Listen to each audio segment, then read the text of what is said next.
All right, let's just get right into it. Does modern dating feel like a second job you never wanted? You know the drill. Endless swiping, these weird situationships, getting ghosted. If that sounds familiar, I promise you are so not alone. It's this huge shared frustration, right? This feeling of just complete burnout from trying so hard and getting basically nothing back.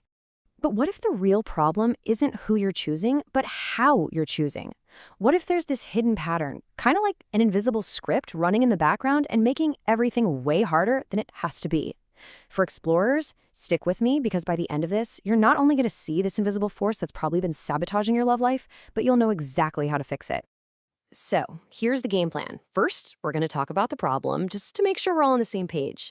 Then we'll uncover that hidden operating system I mentioned. After that, I'm giving you a super clear 3-step strategy to get back in the driver's seat. And finally, we'll talk about the long-term payoff, which is actually pretty surprising. For strategists, let's jump in. Yeah, the problem with modern dating is just a culture of burnout. It's all about swipe fatigue, right?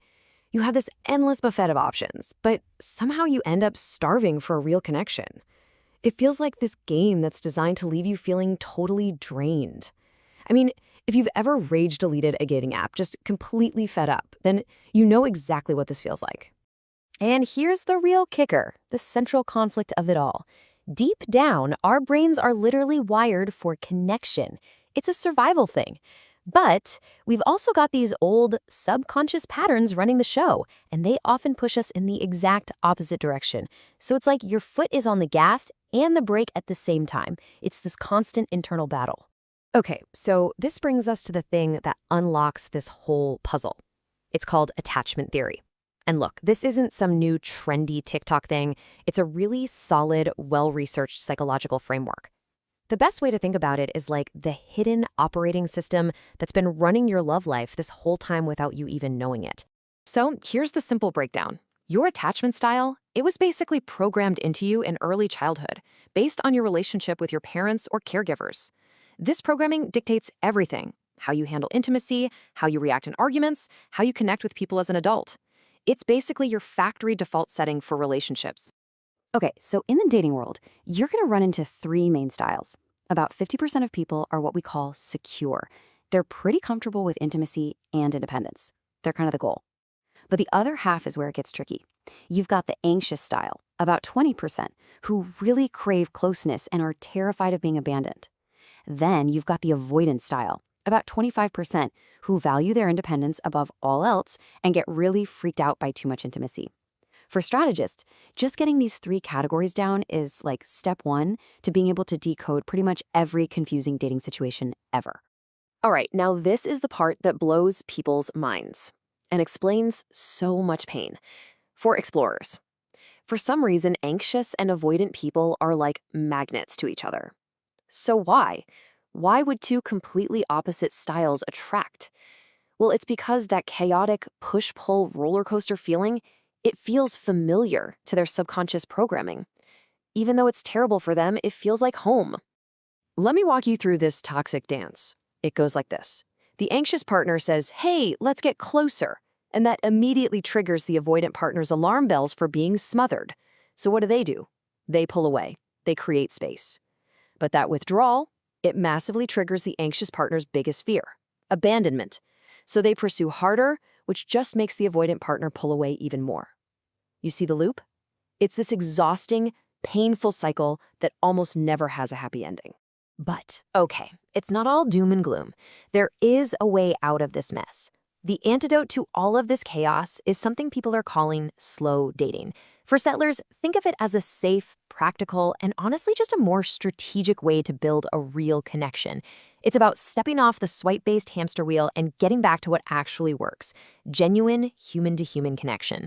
And we can break this whole approach down into a really simple 3-step strategy you can start using today. For strategists, this is the framework that's going to shift you from feeling like a pawn in the dating game to becoming the actual architect of your own love life.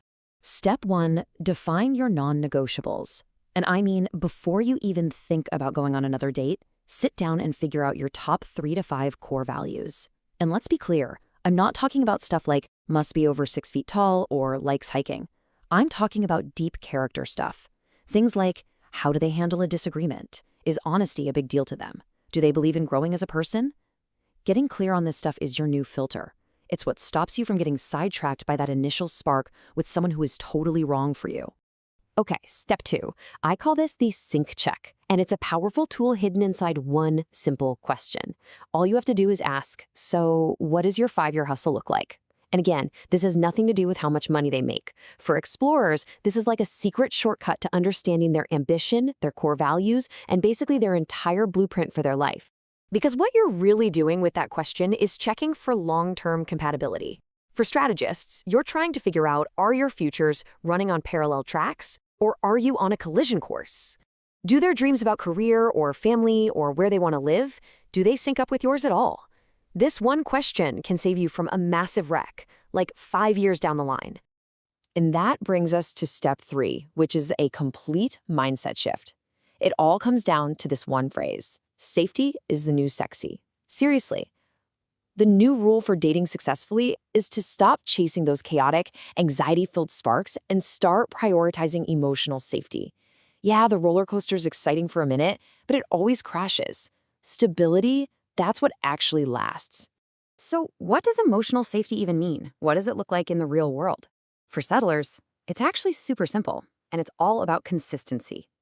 It looks like they do what they say they're going to do. They communicate clearly without any mind games or mixed messages.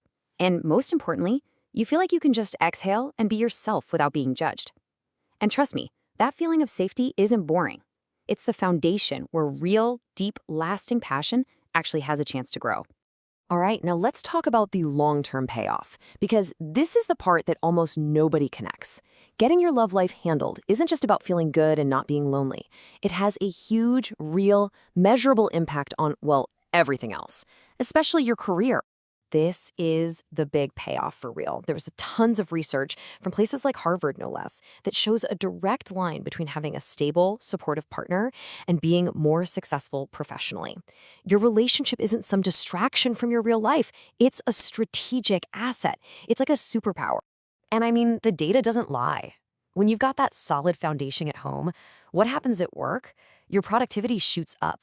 Your chances of burning out, they drop like a rock. And your ability to lead, it gets better. So a great relationship doesn't just cheer you on from the sidelines, it actively fuels your success by giving you that psychological stability you need to go out there and win. So when you start dating this way, with real intention, you're not just looking for a partner anymore. You're not just trying to find a +1 for a wedding. You are literally architecting a better, more successful, more fulfilling life for yourself from the ground up.